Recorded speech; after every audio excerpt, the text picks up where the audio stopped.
Oi pessoal, tudo bem com vocês? Você vai ouvir falar bastante sobre fluidoterapia ou tipos de soros, tá? O que é fluidoterapia? Isso é muito aplicado, né, no nosso dia a dia, tá? Então a gente vai usar muito isso durante o nosso trabalho na enfermagem, tá?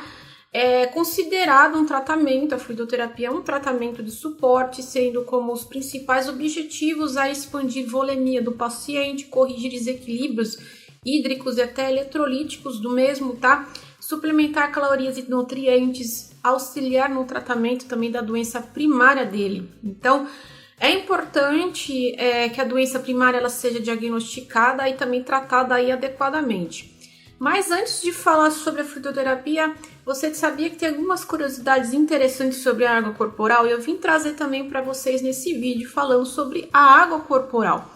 A água é uma substância muito abundante nos seres vivos, a gente já sabe disso, né?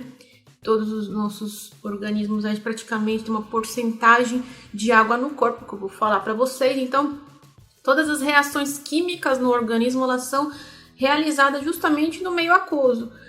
A água corporal no nosso corpo representa de 60% a 70% do peso corporal, tá? Então, desses 60% aí, 2/3, geralmente 40%, está localizado no espaço intracelular e 1/3 dele, que é 20% mais ou menos, no espaço extracelular, também que inclui aí o plasma e também o espaço intersticial. A água ela ingressa, né, no organismo através de alimentos e também da água que nós ingerimos diariamente, né? Ela é eliminada pela pele, pulmões, rins e também pelo intestino. Então, mesmo que ocorra aí variações de consumo e a perda de água e de eletrólitos no organismo, tá? As concentrações aí elas são diferentes, tá? Nos compartimentos e também é mantida de forma relativamente constante. Então, os componentes da fluidoterapia, ela compreende em 3 etapas: a reanimação, a reidratação e a manutenção. Então, a reanimação é normalmente necessária em casos de emergência, onde deve se repor perdas ocorridas a uma patologia existente, por exemplo, tá? Nos exemplos aí, pacientes com choque que necessitam de rápida administração, né, de grande volume e também de fluido, a fim de expandir aí o espaço intravascular e também corrigir aí o déficit de perfusão. Outro exemplo também são pacientes aí que apresentam vômitos e diarreias. Então, quando a gente vê bastante crianças, por exemplo, pediatria, né? A mãe fica preocupada quando o filho tá com aquela jeca que nós falamos, que é gastroenterite, e ela corre para o hospital porque a criança já não consegue nem ter forças, né, para falar, para andar por causa desses instantes aí de vômitos e diarreias. Então ela leva para o hospital e a primeira coisa que eles fazem, né, no tratamento é infundir soro na criança até que reponha, né, reidrate novamente. Então é um exemplo muito corriqueiro que nós vemos no nosso dia a dia. Então, a reidratação já é uma etapa de reposição, onde necessita aí repor a volemia, repor perdas e também dos compartimentos intra e extracelular. A etapa da manutenção é utilizada em caso de pacientes com hidratação normal, mas que são incapazes aí de ingerir volume de água adequado e também manter aí equilíbrio dos fluidos. Agora, entrando nos tipos de fluidos, vamos ver a nossa ilustração. Primeiramente, o cloreto de sódio, que é o mais comum que nós sabemos, né? É uma solução cristalóide isotônica utilizada para reposição. Não é uma solução balanceada, porque contém somente sódio, cloro e água.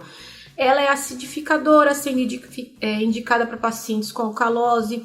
Hipoadrenocorticismo é um nome bem complicado, porque ele aumenta a reposição de sódio, a insuficiência renal oligúrica e anúrica.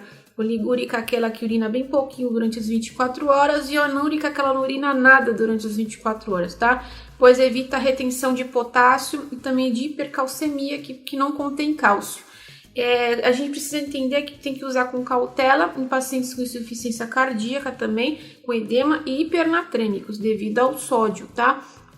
Entrando no ringue lactato, é uma solução isotônica cristalóide com composição semelhante ao leque, que é o líquido extracelular, com pH de 6,5, utilizada para reposição. Ela tem características aí alcalinizantes, uma vez que o lactato também sofre a biotransformação hepática em bicarbonato, está sendo indicado para acidoses metabólicas.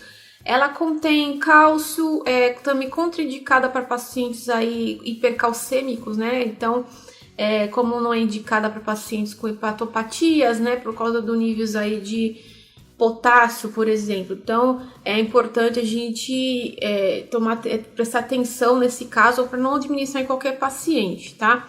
Contém potássio, como eu falei, tá? Pode causar hipercalemia em pacientes renais, então bem cauteloso a administração. E esses pacientes com essas doenças aí hepáticas, elas não metabolizam lactato, então por isso que também é contraindicada para as hepatopatias, tá? O lactato ele é convertido em bicarbonato pelo fígado, então quem tem já problema aí de fígado é complicado a metabolização.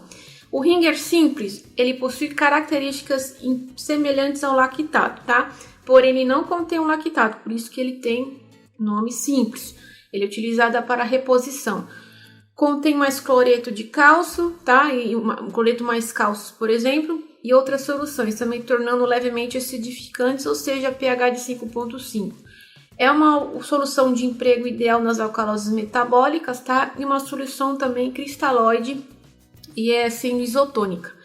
Já a glicose de 5%, você já deve ver bastante, uma solução que contém glicose na água. Então, é utilizado para administração de medicamentos dissolvidos ou diluídos através de acessos venosos, também como nutriente energético, uma vez que a glicose é uma fonte de energia facilmente absorvida pelas células.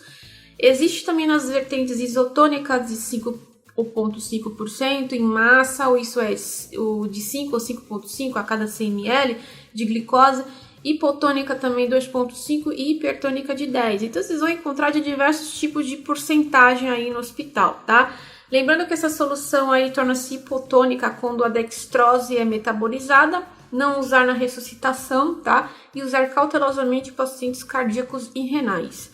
A glicofisiológica é uma solução de glicose a 5% mais NaCl a 0,9%. Também é chamada de solução glicofisiológica, que é uma solução cristalóide utilizada também para a reposição. Ela possui composição aí semelhante ao NaCl a 0,9%. Apresenta também maior osmolaridade, tá, de pH de 4,0 e é indicada para reposição de água, calorias e eletrólitos. Então, em casos de carências de sódio, como diluente também de medicamentos, tá? É contraindicado aí para pacientes com coma diabético e hiperglicemia. Então, se você também quiser saber mais sobre a fluidoterapia, vou deixar aqui no card para vocês saberem mais detalhadamente sobre os tipos de fluido, que tem bastante informações aí legais e interessantes para vocês, tá? Se você tiver dúvidas relacionadas, pode deixar nos comentários, tá? Que eu convido também a se inscreverem e ativarem o sininho, que semanalmente estamos publicando vídeos da enfermagem e também os YouTube Shorts, que também agora é uma tendência. Eu fico com vocês por aqui e até mais, pessoal.